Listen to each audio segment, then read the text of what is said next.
Pat, you didn't go this year, did you? Did No, you miss I it? didn't. I didn't, and it was basically irrelevant to me, oddly. And I think that's really what I wanted to talk about a little bit, was whether or not it is still actually relevant to us, how relevant it still is, and is it becoming increasingly less relevant? Because the simple fact of the matter was, I didn't need to be there. I think I can appreciate that. I think my opinion changed throughout the week, where initially after a day of press conferences on the Monday, I was really put out, really disappointed with a lot of the games that were on show, sort of getting a headache from all of the sort of loudness and the violence. But then when you actually went out and played some of the games, I had a really good time with Need for Speed. I know it's not really that sort of sexy to say so. It's not that, a game that's sort of featuring on any game show list, I don't think. But I had a lot of fun with Need for Speed, playing some of the Wii U stuff that I really enjoyed, Rayman and Project P100. There were actually some good games on show. I just think overall, watching it from afar, you might come away with the impression that all the journalists that were there hated it and really jaded. I don't know if that was completely the case. I would agree with that. I think there's 2 points. One is that, as Guy said, it was kind of a show of two halves. Once you saw the conferences, they veered between disappointing and badly sort of ordered in terms of what was shown and for how long, to utter shambles, and I'll let you guess which one I thought that was, to when you actually got out on the floor and saw the stuff there. What's really clear is, it's the sunset for this generation. The stuff's really mature. These are games and formats and ideas that are pretty well worn, but there were some really nice and fun executions of that stuff. So if you went in there not expecting much more than that, I think you would come away pretty pleased. But the other thing was, which I bored people out there senseless with, is that I think E3 as an idea is stupid and semi-finished, and there were like 45,000 people there by all accounts, and if you even like conservatively imagine that half of them are press, all writing pretty much the similar stuff about the same things, it doesn't make any sense to me. And you've got people with Steam and XBL and PSN, increasingly stuff delivered through that. Like last year, the whole Bioshock Infinite presentation went up, right? So you can fly to America and stand in a line and sit in a dark box and watch that, or you can watch it at home. And I think the role of the media is still to curate content and pass what's good and what's exciting. But if I was a format holder or developer, I would be doing everything I could to beam that stuff directly to people where they live. Why wouldn't you? But the flip side, that when people were arguing with me about that, was they were saying, well, games still needs to have something collective that's a celebration, so everyone talks about games for a week. And I think there's some truth in that, but the notion that it's done the way it's currently done is an archaic hangover from how the press used to work. It is, yeah, and I really think as a format that if they continue to drive forward with the show as it is, I think they'll run into exactly the same issues that they ran into in 2006. The problem with it is that the biggest problem I can see is that it's basically become, because they're not really honest about the fact that it's essentially a consumer show, that it means it doesn't really work for anyone that's there. Like it doesn't. The big problem they'll run into is when it doesn't really work for the people that are exhibiting, and that's exactly what happened last time. It's like EA just threw all their toys out of the pram and said, "This is pointless for us anymore. We can't do any work. Like the press that are coming to see us can't do any work. Like our stand is just crowded with kids, which is fine in a way, but because the show is not set up to be a consumer show, it doesn't really work for them either." But why would you announce anything there anyway? Like you looked at, I think it was Square had big announcements before the show even started. Konami did, which they all did at their own events. They put out trailers, and that stuff was fine. But you can see they're running away from E3 because you get no cut through at all, right? And we had just for CVG, so we had 4 journalists on the ground there. We had plenty back in the UK doing stuff as well. But when you're out there on the ground, it's you can spend all day at the show, and if you're lucky, get a couple of decent pieces up in the evening. It's not cost effective, I don't think. No, this year, I didn't send any of our team because it is basically they're far more efficient and far more worthwhile sat at home on their computers on a really fast internet connection. Because I've got freelancers from California. I've got 3 or 4 guys. They can just go to the show. They haven't got jet lag. They can go home and do the work, and everything just happens in a far more ordered fashion. But the problem is, and this is what I've argued with people here, and maybe we end up talking too much about the media rather than the games, but you can then, in a way, the risk then is you perpetuate that sort of journalism cycle where everyone's just reporting off some things they've seen and it becomes complete Chinese whispers. And Guy, I don't know if you agree, but when you're at the show, I saw some stuff behind the closed doors and in presentations which I just wouldn't have picked up on if I was trying to do it remotely. Or you know, Dan Dawkins spoke to Kojima, and Kojima was telling him stuff about The Last of Us that he just couldn't have got remotely. You know, so there's an element of there's always going to be material you'd only have got from being on the ground, but how valuable is that material both to the readers and to us? That's what I guess you can debate.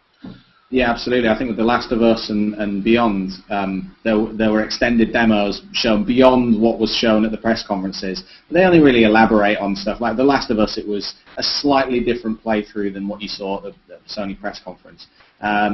But I believe, and I haven't verified this, I heard this at the show, that the Beyond demo that I saw behind closed doors was leaked ahead of the embargo anyway. So again, it kind of defeats the purpose of actually being there and hearing David Cage talk about it, as nice as that is. Yeah, well, you would definitely go to press conferences and then a day later see the exact same thing played. They go, oh, we're going to play it slightly differently, and they'd kill like Dude B instead of killing Dude A, and you go like, yeah, that was definitely worth that transatlantic flight. Well, this is all I was sending our guys to do, because like we'd see it in the press conferences, and then we'd have the appointment set up for like the following day, and they were saying to me, you know, it's like, Pat, I'm going to see the same thing, and I just like, well, you know, throw in a quote and give me your take on it. Do you know what I mean? And I'll give you a bit of money. You know, it's becoming just. I mean, it's like I can't ignore it, but I wish I could, because like it's showing me stuff that's shown to, you know, thousands of other people, including consumers. So like, why am I rehashing something that they've already seen? Like this is the exactly the problem that we have at the press conferences as well. Like, I didn't even have people in the press conference live blogging this year, and like we're a news site. Like why do I need to do it when I can sit like watching it live instead of like struggling with a 3G connection in some, you know, hall in the middle of nowhere? If I was like a software publisher, certainly if I was one that wanted to be bold, I would go much more radical. And with those demos that are created just for E3 and for those 45,000 people to see, I'd put them out across PSN and XBL with a self-destruct code, so they only last like 2 days or whatever. So you've got 2 or 3 days to play this game. They're so polished anyway, those vertical slice demos. They're often like, you play them in the final game and they're identical to what you saw a year before. That's how I'd do it, and I'd have like an online festival personally where for a week everyone came together and played this cool new stuff and talked about it. Doing myself out of a job here, aren't I? An online festival. I like that. That's awesome. Yeah. Loosen your belts, chaps. I want to pick up on a couple of points. One that you said, Tim, where, you know, like everything's been, you know, unveiled, and this is, I think Eurogamer wrote about this morning, so this is paraphrasing them slightly. You know, everything's been revealed before the event. Everyone knows what's coming up. So with Sony, we knew there was a new David Cage game coming out, and with EA, we knew about Dead Space and Need for Speed and all that sort of stuff. But the one publisher that made the splash was Ubisoft, because they had some genuine surprises there. So it was still, you know, it is still possible to make a big splash at E3, and I think Ubisoft showed that. I'd say that they were the only one that really showed that.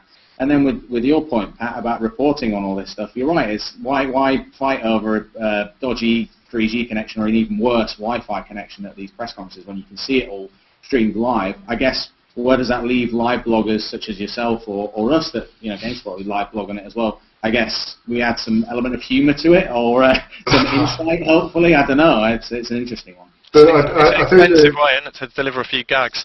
Yeah. I mean, the truth is though that the entire concept of live blogging, when it's in a situation that's that well covered, it's a bit like the sort of Mac keynotes. You know, that you have like 100 live blogs. So you just find one which you like and which works. You find whoever's got like a reliable connection, and you just stick with them. But I mean, even that is like is just completely diluted by the fact that I could have watched like any of those press conferences on about 5 live streams. Although weirdly, didn't Apple for WWDC this year not live stream it for the first time? Yeah.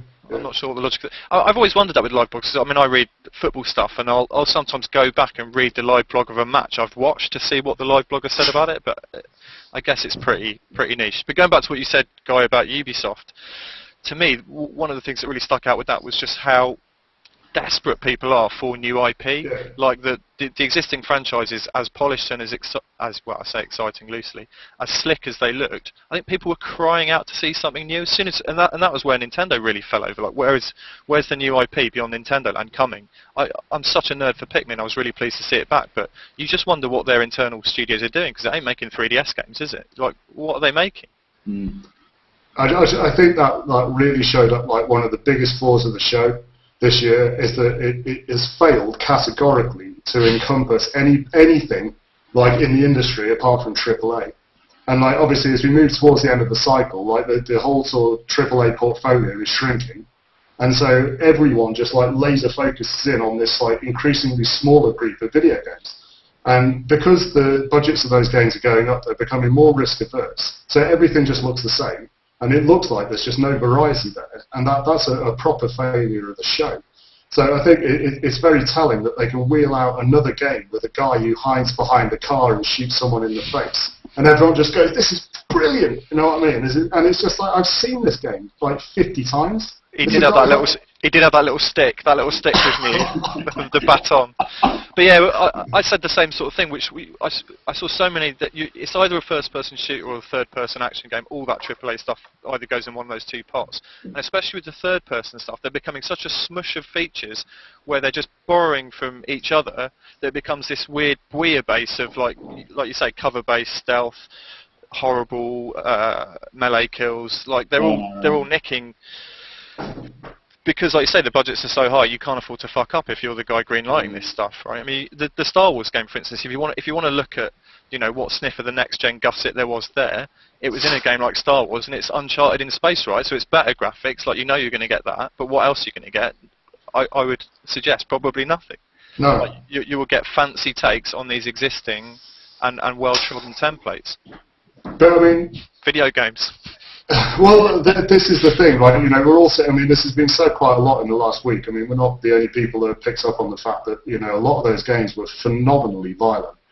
And, you know, is this what video games have become? Is essentially like a man or a woman killing men or women in mentally horrible ways. But it's always been a fundamental problem, isn't it, of the medium, is that it's incredibly hard to model complex human behaviour. What's easy to do is have a stick that sends a signal to something else to die, or to have an accelerator pedal. People got bored of driving games. I could tell you exactly where I think this has come from, and I won't claim this as my own because someone else pointed it out to me, but I forget who, so I will nick it. Is if you go back to like Modern Warfare 1, right, it was the first FPS to really do those unbelievably savage, hunting knives through the fucking sternum, pardon me for swearing, melee kills, and Modern Warfare then, you know, busted all the blocks, so just everyone as a base level went, we've got to have that level of violence, that's what people want. It's just tunnel vision going, that's what's cool. Mm. But I mean, do you think there's an element of us as the press like laser focusing on those games? Because like it's not just. I was talking to Nathan Grayson about this last night. Like he was one of my freelancers at the show, and you know I was spilling all this shit out to him, and he was just like, to be honest, Pat, like the games that were there were actually very strong, and like there was a lot of like stuff there that he was excited about. Like he was talking about like the Indiecade stuff, and I'm just like. I'm sure he's right. You know, I'm sure a lot of those games, you know, I'm sure there was plenty of variety there. It's just that we just like, I mean, GameSpot, VG247, CVG, I mean, you could put a list. I could hold up my fingers now and say which games we were most interested in at that show. Right? I'm sure when we all sat down and did our planning, we all had our hit list, right? Yeah. You know, and like, surely isn't it our fault that we're not broadening our content?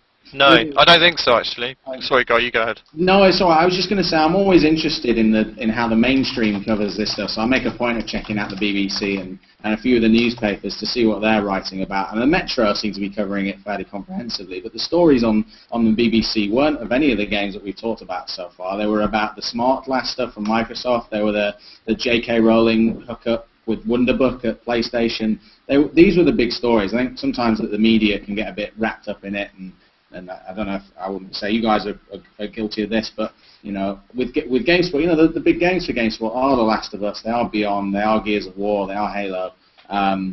But I think, you know, a lot of people who are not maybe playing 20 games a year or whatever we play are quite happy with playing The Last of Us and then maybe playing Journey, and they're not as they're not seeing as much of the violent games as maybe we are as journalists.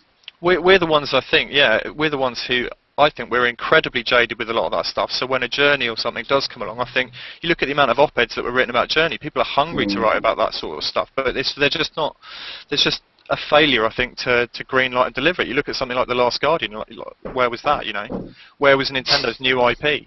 Because I think people would have written reams and reams of copy about it. I think the press is sometimes too eager to beat itself up and blame itself for everything. It's far more the economic side. I'd love to think we were that influential, but I don't think we are. It's far more the economic side of it. And there's, like you said, Guy, there's people that play other stuff. There's also a huge chunk of the mainstream who will buy FIFA and Call of Duty each year and won't buy anything else. And, we certainly have readers on the site, which I've got one guy who plays one game ever. And it's Call of Duty, and he doesn't play anything else. You know what I mean? And that's I can't believe that those people exist, but it's true. It is absolutely Actually, true. on that level, I had a lot of fun playing this year's FIFA. That was one of the nice moments where I just managed to just take 5 minutes out and play this year's FIFA. It's not, like I said, not going to make our Game of the Year list, but it's still a lot of fun. And I don't know about Call of Duty. I made a point of going to see Call of Duty, even though I wasn't writing about it just because it's that game. And it looked, I thought it looked okay. I think we're all beyond it at this stage, but it looked okay as far as Call of Duty goes. I think the biggest disappointment for me was that it was just so predictable. It was just, even the Nintendo thing, you just knew what was coming. When he came out with Pikmin, it was just like, please God, you know what I mean? Here it is. And then, that was the high point. It went downhill from there. I thought Pikmin was good. No, 5 minutes into that show, I thought they were going to be fine, and then it just went. But I think that was what really let the show down this year. Is the fact that Nintendo was just so weak. Because if they had really, as if they were ever going to really nail it. Do you know what I mean? I think that they're just. I said this during the show. I think they now have to appeal to the core and the casual and. Trying to cram all of that stuff into the broken disaster that is E3 press conferences. It showed how knackered it is because they had to have 2 press conferences outside of their press conference. But there's that weird brutality to the way you program it, because I think if they'd have finished on a new 3D Mario game or a new Zelda, despite the kind of tepidness of what had gone in the middle of the section, people would have walked out into the sunshine going, oh, Nintendo had a great show, what a fabulous, oh, Mario's back, and fabulous. But if you don't have something like that, you walk away. One friend of mine said to one of the guys on Nintendo Mags, you're watching a company commit suicide in slow motion on the stage right now. As tears rolled down his face. But I've never been to a Nintendo conference where there was less weeping. I thought it was incredible. And yet the people who played the stuff on the show floor say it's a cool bit of kit, and Nintendo Land's more fun than it seemed from the demo. And that's what I mean. The format is broken. You know what I mean? If they can't, that is a really, really obviously not lovely piece of hardware. It's got some great ideas. I think they're going to suffer from exactly the same problems which they've had for the last 2 generations, in that there's going to be a lack of software. But the stuff that makes it work is going to really sing. But how can they said it themselves about 100 times. It's just we can't show you this. It's just well, okay, well then why? But you've also come away from it not knowing when it's out, not knowing how much it will cost, not knowing what's likely to be available day one. You don't really know much more than you knew last year, as far as I can tell. But that goes back to your previous point, where they don't really need to. They're going to do an event, I'm sure, in between now and launch, like they did with the 3DS, where it'd be in Amsterdam or wherever it is, for the press and retailers to go out, experience more of the games, and announce the release date and price and all the rest of it. But again, there's an event happening here in London right now. Where you can play Wii U. So again, the fact that playing it out in LA is kind of redundant. But I think once you play some of those games, I don't know if you had a chance to play them, or if you have either, Pat. Some of them were really they showed very well what the Wii U is good at. I think Project P100 and Scribblenauts Unlimited and Rayman Legends were really, really convincing uses of the touchscreen. But good luck putting asymmetric multiplayer on your TV ad. It's not going to shift you any units. All they've achieved really, they put on a really expensive show for the privilege of taking a hammer to their share price. If they hadn't have had that show at all, I imagine their share price would not have shed whatever percent it was over the subsequent 3 days. Like we were saying earlier, it seems like a cracker's thing to do, really. And you see more of the third parties not bothering. I don't think they're that stupid. Do you know what I mean? I think there'll come a point where probably really soon, like when one of them will just turn around and says, actually, no. You know what I mean? I mean, it happened in Japan, like for Tokyo Game Show, and Nintendo. Did they? Oh no, they did go last year, but it's not a given that they turn up and have a massive press conference there. It's they killed Space World as well, didn't they? It used to be Space World was twice a year, wasn't it? Yeah. But like, I don't know. I mean, it looks like they might have to move it next year. Is that the case? Well, there's the talk, isn't there, of the LACC is being rebuilt or used for something else. They're going to move it to either... like going to CES and seeing like the Microsoft keynotes at CES, it's just perfect. Like you wouldn't have to go like halfway over town to go to the Microsoft conference and then all the way back to the Sony one. And yeah, it's idiotic. You're doing $40 cabs all the time. Like. Yeah. Yeah. Like to have it all under one roof, which just makes so much sense. And like obviously there's all of the hotels in very close proximity, and also Pat wants to play some roulette. Exactly. A bit of poker, which is fun. Dead girls in the bathtub's much easier to pass off in Las Vegas. I imagine everyone watching this is going to be really enjoying all these people moaning about having to go to America to see video games. It seemed as though like there was a genuine excitement, just watching on Twitter from non-game journalist types about Watch Dogs. Though it seemed like that really did sort of get E3 out there to the people that use Twitter. So I would say not mainstream, but still into kind of the geek culture, so to speak. I've come away from E3 actually feeling fairly chipper about it. I've definitely been to much worse shows, like the Trestle Table year, which is the year after they all decamped from the convention centre and had it round about Santa Monica. That was awful. The year after was awful. At the same time, I came away thinking I'd spent 3 days and seen nothing good. There were plenty of games there that I thought I will enjoy playing this. It's fun. Like stuff like SimCity. Like again, they're not reinventions, but they're really, really tidy, mature, clever games that people will really like. I'm more curious as to how the generational stuff plays out, because going back to what we were saying about Nintendo, I just don't see what happens next summer when you have to assume the other formats will then be in pretty much full swing. What happens to third parties for Nintendo then? If they can't sign them up now, which they don't seem to have done, they've got pretty much the same list of third parties. If they can't sign them up now, how are they going to attract them next year, right? It doesn't make any sense at all to me. It will be exacerbated over the previous 2 generations. There's quite a bit about Wii U that doesn't make any sense, to be honest. I think but then I say this every time Nintendo just baffles me, and then they sell like 500 billion trillion units, and the one thing that it really is confusing me about Wii U though is the lack of a sort of coherent online strategy for it. Yeah. I just how they can possibly stand up realistically to things like PSN and Xbox Live with that machine is just. But does it have a hard drive? Well, I was discussing this earlier. It's got some flash memory. It's got flash memory, isn't it? It's not just Nintendo though. It's Sony with the Vita. They had a real chance to knock it out of the park with just a clip or something from Call of Duty for Vita or Assassin's Creed, and they just didn't have either of them. Yeah, that was really shocking. They're not shouting at those publishers to say... With the Black Ops Vita game, they said, this is the first time there's been a first-person shooter of this quality on the Vita. And I imagine the guys who made Resistance were sobbing into their own laps. It's in the shops right now. We're right here. No, never mind. No, I don't know. I thought it was a really weird show. I'm not as down on it as I was at the end of the week. At the end of the week, I was just like, fucking video games is dead. Do you know what I mean? Yeah. But then... the more I think about it, the more I realise it wasn't actually that bad, and the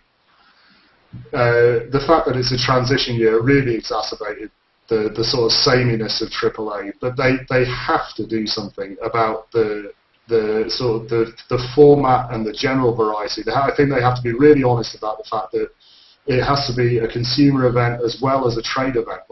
Unless they make it really relevant to the trade.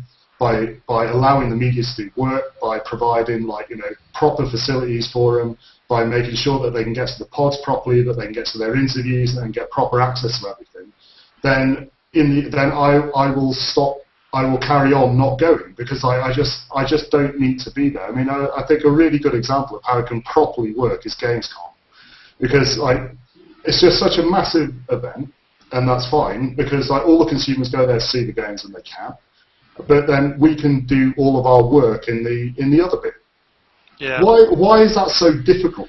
Like I don't know why it's so hard for this to happen. I don't know. Maybe there's a lot of like pressure in the US from the publishers on ESTA or something to not make it a consumer event because it might mean that they'd have to step up and spend like loads more money. I don't know.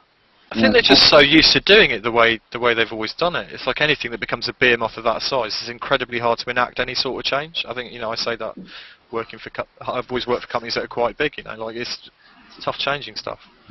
I don't know where it's going to leave Gamescom in the calendar as well. I mean, we've got to start planning for that now. Gamescom's too soon, isn't it? Don't you think? It's too soon in the calendar. Is E3 too early though? Because like loads of people after it were saying just scrap E3. Because if as a consumer show, right, it should be closer to Christmas. So like the whole point of it back in the day is exactly what the format is exactly what you said. Like it was set up because the media had to see things in a certain way. But like the origin of the show was so that retail buyers could buy games or see what they were buying for Christmas. Like that's where it came from in the first instance. So that the US retail knew what boxes they were going to be putting in their store for Thanksgiving. But like, it's just becoming increasingly irrelevant. You've only got to look at a publisher as savvy as Rockstar. They don't go anywhere near it. Exactly, and they haven't done for a few years. They don't even put a trailer there. The last thing I think they had was the Agent logo. God bless Agent, wherever that is. The Sony press conference, which I think Sony must have drawn beforehand. But yeah, I don't know. Well, there you go. That was E3. We hanged out. Look at that. That was quite enjoyable, actually. Thanks for listening, anyone who's listening now. There are 3 people watching at this point. Yeah. I think Matt from GamesIndustry.biz was watching at one point. And he thought he'd had enough of it. You get an insight into the working environments of us 3 as well. There you go. Hat printer. I've got actual people in the background. You got a bloke there. Who's that? That's Steve. Alright, Steve. He can't hear you. Right. Alright, good. We can do that again, maybe. We should do this again sometime. I thought that was really good fun. I enjoyed it. And I'll stop broadcasting now.